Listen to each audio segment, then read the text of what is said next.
വിജയിക്കുക എന്നതല്ലാതെ മറ്റൊരു ലക്ഷ്യവും മറ്റൊരു കാഴ്ചപ്പാടും ഭാരതീയ ജനതാ പാർട്ടി നേതൃത്വം നൽകുന്ന മുന്നണിക്കില്ല. NDA സഖ്യത്തിന്റെ മുന്നേറ്റം കണ്ട് പകച്ചുപോയ ഇടതു വലതു മുന്നണികൾ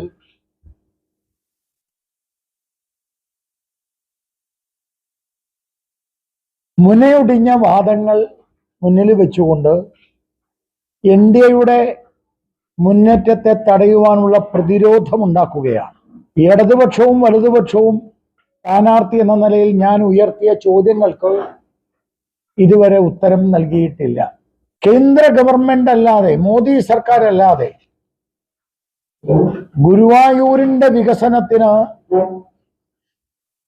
സംസ്ഥാന സർക്കാർ ഒരു ചുക്കും ചുണ്ണാമ്പും ചെയ്തിട്ടില്ല. കേന്ദ്രം ചോദിച്ചുകൊണ്ടേയിരിക്കുകയാണ് ഗുരുവായൂർ വികസനത്തിന് വേണ്ടി എന്തു വേണം, എന്തു വേണം, എന്തു വേണം. ഗുരുവായൂരിന്റെ വികസനത്തിനെ തടയിടാനാണ് ഇടതുപക്ഷവും വലതുപക്ഷവും ശ്രമിക്കുന്നത്. ഇവിടുത്തെ ഇടതു മുന്നണിയെയും വലതു മുന്നണിയെയും ഗുരുവായൂർ വികസനത്തിന്റെ പേരിൽ സംവാദത്തിന് ക്ഷണിക്കുകയാണ്.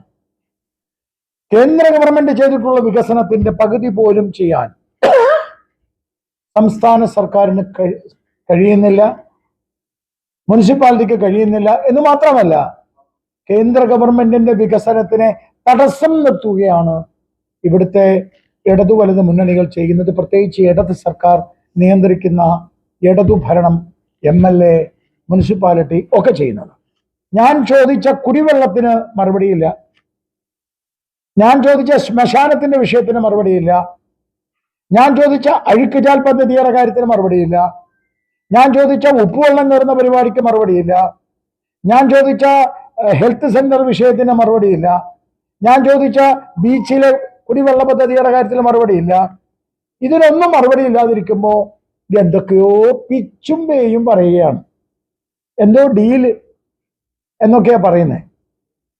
ഞാനതിനൊന്നും മറുപടി പറയാൻ ഉദ്ദേശിക്കുന്നില്ല. കാരണം ഞങ്ങൾക്ക് ഇവരെ ഡീൽ എന്നാണല്ലോ പറയുന്നത്. ഞങ്ങൾക്ക് ഡീലുണ്ട്. ഞാൻ പരസ്യമായി സമ്മതിക്കുകയാണ്, ഡീലുണ്ട്. അത് ജനങ്ങളുമായിട്ടാണ്. ലീഗിനെ തടയാൻ CPM-ന് കഴിയില്ല. ലീഗും CPM-ഉം സയാമിസ് ഇരട്ടകളാണ്. രണ്ടും ഒരു ബീജത്തിന്റെ സന്തതികളാണ്. രണ്ടിന്റെയും DNA ഒന്നാണ്. അതുകൊണ്ടാണ് പോപ്പുലർ ഫ്രണ്ടിനെ മതേതരത്വവാദിയായി വൈറ്റ് വാഷ് ചെയ്ത് സഖ്യമുണ്ടാക്കാൻ ലീഗും പോപ്പുലർ ഫ്രണ്ടിനെ എല്ലാ സൗകര്യങ്ങളും ചെയ്തു കൊടുക്കുന്ന തരത്തിൽ അവരുമായി ഒളിഞ്ഞും തെളിഞ്ഞും CPM-ഉം സഖ്യമുണ്ടാക്കുന്നത്. അതുകൊണ്ട് ഗുരുവായൂരിലെ ജനങ്ങൾ ലീഗിനെ തോൽപ്പിക്കാൻ CPM-നെ തോൽപ്പിക്കാൻ ലീഗിനോ വോട്ട് ചെയ്തിട്ട് ഒരു കാര്യമില്ല. രണ്ടും ഒരു DNA ഉള്ള, രണ്ടും ഒരു ബീജത്തിന്റെ സന്തതികളാണ്. ഇവർ രണ്ടുപേരും ഗുരുവായൂരിനെ എതിർക്കുന്നവരാണ്. ഗുരുവായൂരിന്റെ വികസനത്തിന് നരേന്ദ്രമോദി നേതൃത്വം നൽകുന്ന ഭാരതീയ ജനതാ പാർട്ടിക്ക് മാത്രമേ കഴിയൂ, NDAക്ക് മാത്രമേ കഴിയൂ.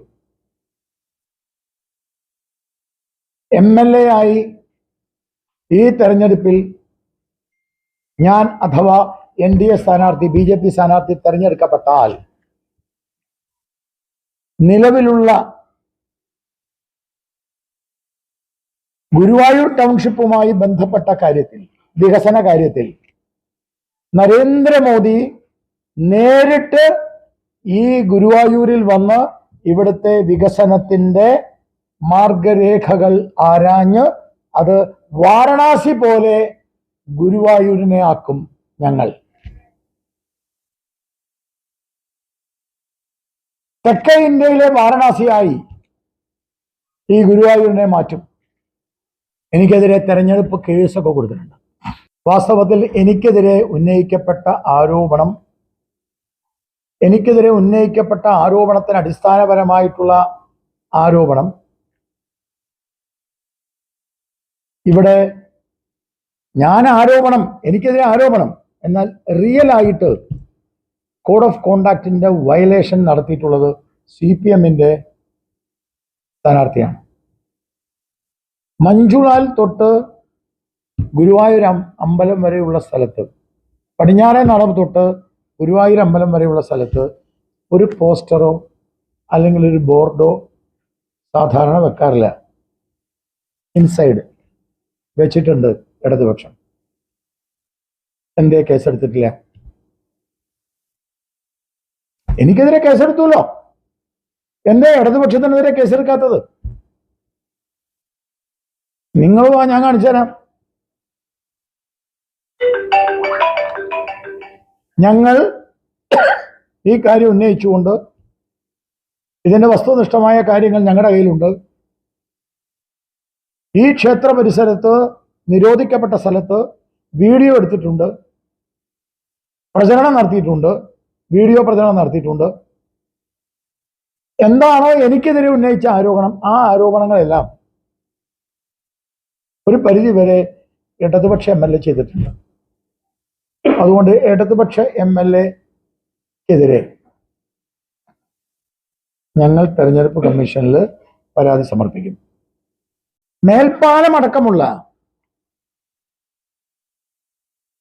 നരേന്ദ്രമോദി ചെയ്തിട്ടുള്ള കേന്ദ്ര ഗവൺമെന്റുമായി ചെന്നിട്ടുള്ള എല്ലാ വികസന കാര്യങ്ങളെയും ഞമ്മന്റെ ആക്കി എട്ടുകാലി മമ്മൂഞ്ഞായി മാറുകയാണ് ഇവിടുത്തെ ഗുരുവായൂർ MLA. എട്ടുകാലി മമ്മൂഞ്ഞിന്റെ സ്വഭാവമാണ് ഇപ്പൊ കാണിക്കുന്നത്. ഒക്കെ ഞാൻ കൊണ്ടുവന്നത്, ഒക്കെ ഞങ്ങൾ കൊണ്ടുവന്ന. ഇതൊന്നും ഇനിയും അനുവദിക്കില്ല. പടിഞ്ഞാറേ നടയിലും അതേപോലെ തന്നെ നമ്മുടെ മമ്മിയൂരിന്റെ ഭാഗത്തുമാണ് വളരെ ഗുരുതരമായ ഗതാഗതക്കുരുപ്പ.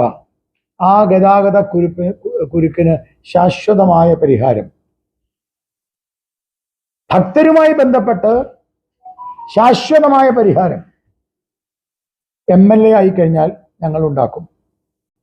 അപ്പൊ ക്ഷേത്രവുമായി ബന്ധപ്പെടുന്ന ഭക്തന്മാർക്ക് ഒരു തടസ്സവും ഇല്ലാതെ വരാൻ പറ്റുന്ന തരത്തിലുള്ള സജ്ജീകരണങ്ങൾ ലോകത്ത് പല സ്ഥലത്തുമുണ്ട്.